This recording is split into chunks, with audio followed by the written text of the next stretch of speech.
Hello दोस्तों, स्वागत है आपका आपके channel the knowledge of the toppers में। तो आज के वीडियो में हम लेके आए हैं यूपी बोर्ड क्लास 10 साइंस का मॉडल पेपर। और ये ऑफिशियल मॉडल पेपर है जो कि यूपी बोर्ड की ऑफिशियल वेबसाइट से मैंने डाउनलोड किया है और ये यूपी बोर्ड द्वारा जारी किया गया है। तो आपको इससे एक आइडिया लग जाएगा कि आपका पेपर कैसे आएगा। तो चलिए वीडियो को शुरू करते हैं। तो देखिए, ये पेपर पूरा आपको पता है 70 नंबर का होता है और 30 नंबर का आपका प्रैक्टिकल होता है। तो चलिए इसको शुरू करते हैं। कैसे, इसमें कौन कौन से क्वेश्चन आए देखिए। सबसे पहले इसमें दिया हुआ कि दो पृष्ठों से घिरा हुआ पारदर्शी माध्यम जिसका एक या दोनों पृष्ठ गोली है वो क्या होता है। तो वो गोली लेंस होता है। दंत विशेषज्ञ के द्वारा मरीजों के दांतों का बड़ा प्रतिबिंब देखने के लिए किस दर्पण का उपयोग किया जाए। तो मैंने आपको बताया था कि औसत दर्पण का यूज होता है। ठीक है। और क्या है, और इसमें दिया हुआ है कि किसी उत्तल लेंस के सामने 2f और अनंत के बीच में, जो मैंने आपको बताया था, जब कोई वस्तु 2f और अनंत के बीच में रख दिया जाए, मतलब जब वो द्वितीय फोकस और जो उसका फोकस दूरी की दुगुना है और जो अनंत पर रख दी जाए तो उसका प्रतिबिंब कहाँ बनता है, 2f और f के बीच में कैसा बनता है, वास्तविक उल्टा और छोटा बनता है। मैंने आपको बताया अभी तक कैसे इसका पूरा सिस्टम होता है, कैसे यहाँ इसका प्रतिबिंब बनता है। तो कैसा बनेगा, वास्तविक उल्टा और छोटा।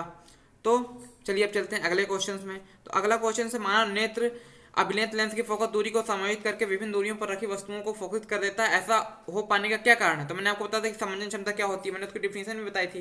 तो क्या हो जाएगा इसमें, समंजन क्षमता, क्योंकि फोकस दूरी को समायोजित करना क्या कहलाती है, समंजन क्षमता कहलाती है।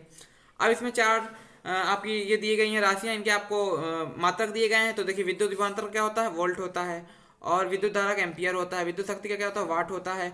और प्रतिरोध का ओम होता है। तो आप इसमें मिलान कर लीजिएगा। इस प्रकार ये न्यूमेरिकल है। तो मैं इस वीडियो में आपको एक ओवरव्यू दे रहा हूँ, मैं अगले आपको वीडियो में पूरा इसका सोल्यूशन कराऊंगा। ये न्यूमेरिकल, इसमें H1/H2 आपको निकालना है। पहले समांतर क्रम में और श्रेणी क्रम में दो बार मिस का, वो श्रेणी क्रम और समांतर क्रम दो बार मिस का रेशियो निकाल लेना है। इनके प्रतिरोध तुमको आर और ये सब दोनों सेम रखे, क्योंकि उनकी पदार्थ और लंबाई सब सेम है। अब इसने पूछा है किसी विद्युत धारावाही लंबी प्रणाली के भीतर चुंबकीय क्षेत्र कैसा होता है। तो हर जगह सभी बिंदुओं पर समान होता है। मैंने आपको बताया था कि जब धारावाही प्रणाली बना दी जाती है और उसके अंदर एक नरम लोहे की क्रोड रख दी जाती है तो क्या बन जाती है, वो उसके अंदर क्या हो जाए, चुंबक हो जाता है। और वो चुंबक हर जगह समान होता है।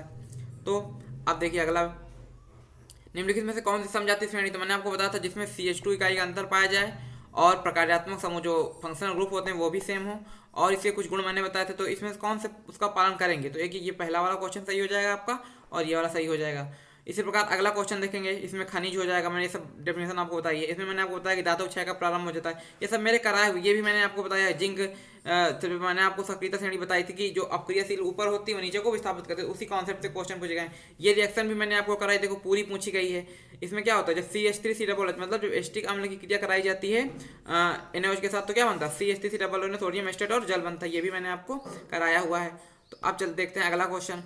अब ये देखिए बायो से है, ये मैं बायो भी आपको करा दूंगा, अभी मैंने फिलहाल कराई नहीं है, पर बड़ा इजी है। इसमें नासाद्वार, ग्रसनी, कंठ, श्वास नली। तो मैंने आपको बताया सबसे पहले नासाद्वार में जाता है, फिर ग्रसनी में जाता है, फिर कंठ में जाता है, फिर उसमें उपास्थि वलय बने होते हैं। उसके बाद ये फेफड़ों में प्रवेश करता है। फेफड़ों में क्या होता है, श्वास नली होती है, श्वसनिका होती है, श्वसनिकाएं होती है अंदर। उसके बाद जो श्वसनिकाएं होती हैं छोटी छोटी गुब्बारे जैसी संरचना बनाती है, जिन्हें हम क्या कहते हैं, कूपिकाएं कहती हैं। और ये कूपकाओं में क्या पाया जाता है, कूपिका कोष पाया जाता है। कूपिका कोष में क्या पाया जाता है, रुधिर वाहिकाएं पाई जाती हैं, जिनसे पूरा ब्लड ऑक्सी हीमोग्लोबिन बनाता है। हम हीमोग्लोबिन से मिलकर और पूरे जो आपका बॉडी होती है उसमें ऑक्सीजन का परिवहन होता है।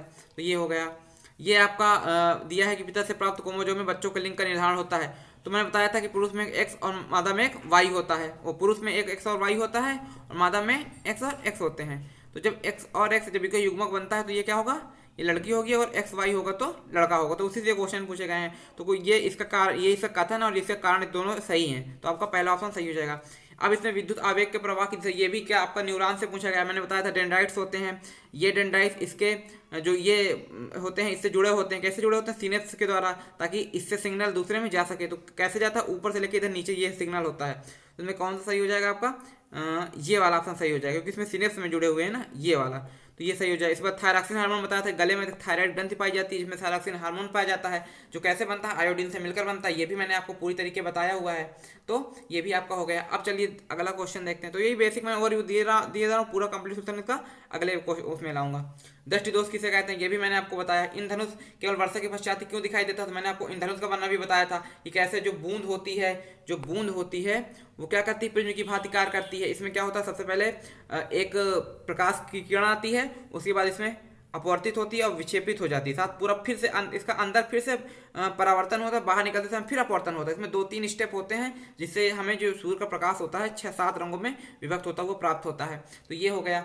अब हम देखते हैं कि अगला क्वेश्चन क्या है। तो पूछा गया है ये उत्तल लेंस को अपसाइड लेंस का क्यों कहा जाता है, तो क्यों कहा जाता है क्योंकि किरणों को एक जगह पर फोकसित कर देता है।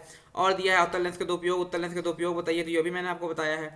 ये न्यूमेरिकल बहुत आसान सा, इसमें वी स्क्वायर बटे आर टी और वी स्क्वायर आर बटे टी और आई स्क्वायर आर टी ये दोनों फार्मूला लगा देने, जो मैंने आपको जूल के तापमान नियम फार्मूला डिरीवेट कराए थे ना अभी पिछले वीडियो में, तो वही से पूछे गए हैं। चुंबकीय रेखाएं एक दूसरे को प्रतिच्छेद क्यों नहीं करती, ये भी मैंने आपको बताया था कि दो चुंबकीय क्षेत्र रेखाएं एक दूसरे को प्रतिच्छेद क्यों नहीं करती, क्योंकि अगर वो प्रतिच्छेद करेंगी तो दो दिशाओं, जैसे मान लिया ऐसे काट दिया तो एक इधर की ओर जाएगी एक इधर की ओर जाएगी, जबकि चुंबकीय क्षेत्र सिर्फ एक ही तरफ होती है। ये सब मैंने आपको बताया था। ये सारे क्वेश्चन धारावाहिक पर लगा मैंने कराया है। ये भी बताया कि बल अधिकतम क्या होता है, F बराबर BIL sin थीटा मैंने आपको करवाया था। अब अगर उसमें हम 90 डिग्री रख दें तो BIL हमें हो जाएगा, जो कि मैक्सिमम होगा 90 डिग्री। इसका मतलब अगर कोई चुंबकीय क्षेत्र है उस पर परपेंडिकुलर रखा है तो उस पर बल क्या करेगा, अधिकतम कार्य करेगा। उसके बाद ये कुछ सारी रिएक्शनें मैंने आपको करवाई हैं। प्लेटिनम का उपयोग क्यों किया जाता है, क्योंकि जल्दी से क्रिया नहीं करती। उसके बाद ये आपको मैंने भर्जन निस्तापन भी पूरा करवाया है। कार्बोनेट और सल्फाइड, कार्बोनेट को निस्तापन कहते हैं, भर्जन। अब कहता है कि ऑक्साइड में परिवर्तन क्यों किया जाता है, क्योंकि ऑक्साइड से हम परिवर्तन करेंगे तो या तो हम उसे गर्म करके प्राप्त कर सकते हैं या तो हम उसका अपचयन कर सकते हैं। उसके बाद इसका IUPAC ने जैसे मेथेट्रोप्रोपेनॉल हो जाएगा, इसका क्या हो जाएगा, मेथेट्रोप्रोपेनोन हो जाएगा, क्योंकि ओन ग्रुप जुड़ा हुआ है। अब साबुन में झाग का निर्माण, ये सब वही मैंने पूरे साबुन की सफाई प्रक्रिया आपको बता दी, पूरा वही लिखना है। तो देखिए मेरा पूरा पढ़ाया हुआ यूपी बोर्ड में भी वही सब जो मॉडल पेपर जारी का उसमें वही। विकृत तंत्र मैंने आपको कितने बार बताया कितने इंपॉर्टेंट है। रेडाक्स प्रक्रिया भी मैंने आपको कराई, स्थिरीकरण भी मैंने आपको कराई है। देखिए 6 अंक आपके तो मेरे पूरे वीडियो से ही बन जाएंगे। जैव निम्नीकरण अजैव निम्नीकरण ये तो आपको आता ही होगा कि वे जो विभिन्न जैव रासायनिक प्रक्रियाओं द्वारा अपघटित हो जाते हैं वे जैव निम्नीकरणीय पदार्थ होते हैं, और जो जैव रासायनिक प्रक्रियाओं द्वारा अपघटित नहीं होते वे जैव निम्नीकरण नहीं होते, मतलब वो अजैव निम्नीकरणीय होते हैं। अब देखिए इसमें भी वही लिंग निर्धारण वाला बताया गया, जो मैंने आपको बताया था कि 44 + XY गुणसूत्र पाए जाते हैं। किसमें पाए जाते हैं, मेल में, और फीमेल में क्या पाए जाते हैं, XX पाए जाते हैं। जब इनका युग्मक निर्माण होता है तो XX और YX मैंने आपको पूरा तो वही पूरा डिटेल्स में वही पूछा गया। लिंग निर्धारण की प्रक्रिया बहुत इंपॉर्टेंट, ये भी मैं आपको करा दूंगा। उसके बाद पाचन तंत्र, ये भी इसमें आपको पूरे भाग लिखने हैं। ग्रसिका, अमाशय, छोटी आंत और क्षुद्रांत लीवर।